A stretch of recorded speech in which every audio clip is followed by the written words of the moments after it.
Hello friends, તમારું સ્વાગત છે મારી ચેનલમાં। આજે આપણે બનાવીશું ગરમીઓ માટે ઠંડી ઠંડી છાશ માટેનો મસાલો। તો આ મસાલામાંથી તમે શરબતનો મસાલો પણ બનાવીને તૈયાર કરી શકો છો અને બજાર કરતાં એકદમ સરસ અને ચોખ્ખો તમારો આ મસાલો બનીને તૈયાર થશે। આ રીતે તમે મસાલો બનાવીને તેને એરટાઇટ કન્ટેનરમાં ભરીને 1 વર્ષ સુધી સ્ટોર પણ કરી શકો છો। તો ચાલો એકદમ ચટપટો એવો છાશનો કે પછી શરબતનો મસાલો બનાવવાનું શરૂ કરીએ। રેસીપી સારી લાગે તો વિડીયોને લાઇક કરજો, વધારેમાં વધારે શેર કરજો અને ચેનલને સબસ્ક્રાઇબ કરીને બાજુમાં રહેલા બેલ આઇકનને પ્રેસ કરજો એટલે નવી નવી રેસીપીના નોટિફિકેશન આવશે। તો ચાલો બનાવીએ।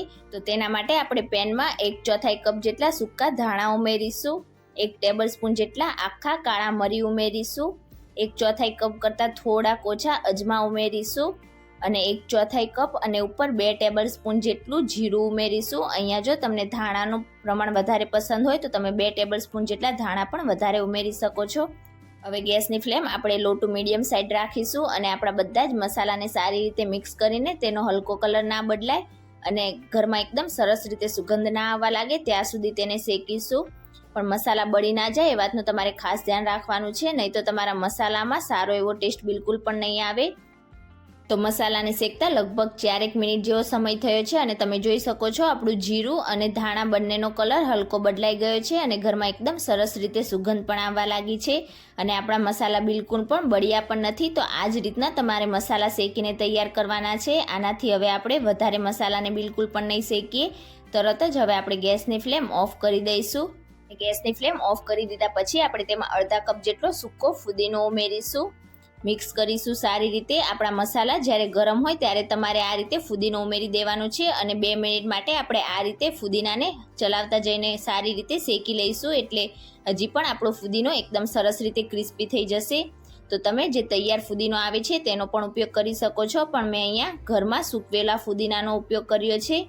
તો તમે ઘરે પણ જે માટીની તાવડી હોય તેમાં ફુદીનાને સારી રીતે ધોઈને ડ્રાય કરીને શેકીને તૈયાર કરી શકો છો। તો હવે લગભગ 2 મિનિટ જેવો સમય થઈ ગયો છે અને આપણો ફુદીનો પણ એકદમ સરસ રીતે શેકાઈ ગયો છે। આ રીતે આપણે ફુદીનાને હાથેથી ક્રશ કરીએ તો તમે જોઈ શકો છો ફુદીનાનો એકદમ સરસ રીતે પાવડર થઈ જાય છે। હવે આપણે બધા જ મસાલાને થોડીવાર માટે ઠંડા થવા માટે રાખીશું।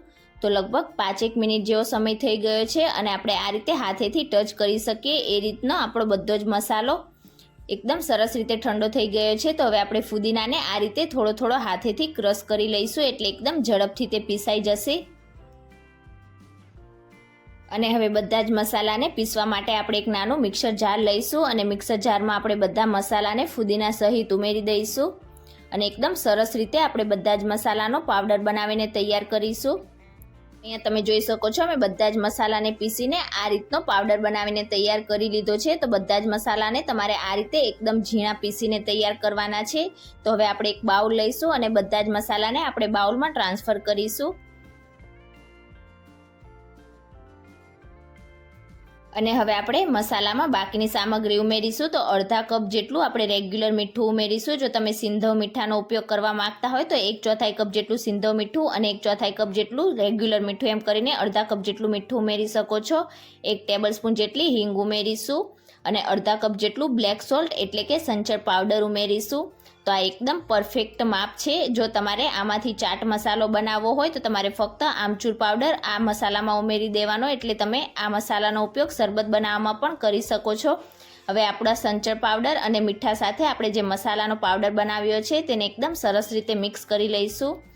તો અહીંયા તમે જોઈ શકો છો બધા જ મસાલાને મેં એકદમ સરસ રીતે મિક્સ કરી લીધા છે। તો અહીંયા આપણો છાશમાં નાખવા માટેનો એકદમ ટેસ્ટી અને ચટપટો એવો આ મસાલો બનીને તૈયાર થઈ ગયો છે। બજાર કરતાં એકદમ સસ્તો અને ચોખ્ખો આ મસાલો તમે આ રીતે ઘરે બનાવીને તૈયાર કરી શકો છો। ફક્ત 10 જ મિનિટમાં તમારો આ મસાલો બનીને તૈયાર થઈ જશે।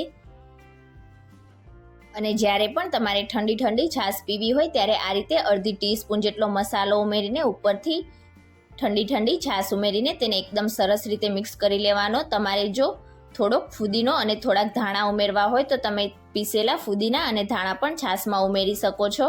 તો એકદમ ટેસ્ટી એવી આ ઠંડી ઠંડી છાશ બનીને તૈયાર થઈ ગઈ છે. અને તમારે જેટલો મસાલો જોવે એટલો બહાર રાખીને બાકીના મસાલાને તમે આ રીતે એરટાઇટ કન્ટેનરમાં ભરીને તેને 1 વર્ષ સુધી સ્ટોર પણ કરી શકો છો. બિલકુલ પણ ખરાબ નથી થતો. તો તમે ક્યારે આ રીતે છાશમાં નાખવા માટેનો મસાલો કે પછી શરબતનો મસાલો ઘરે ના બનાવ્યો હોય તો એકવાર આ રેસીપી જરૂરથી ટ્રાય કરજો. અને આજની મારી રેસીપી તમને કેવી લાગી મને કમેન્ટ કરીને ચોક્કસથી જણાવજો. રેસીપી સારી લાગી હોય તો વિડીયોને લાઇક કરજો, વધારેમાં વધારે શેર કરજો અને ચેનલને સબસ્ક્રાઇબ કરીને બાજુમાં રહેલા બેલ આઇકન બટનને પ્રેસ કરજો એટલે નવી નવી રેસીપીના નોટિફિકેશન આવશે. Thank you for watching.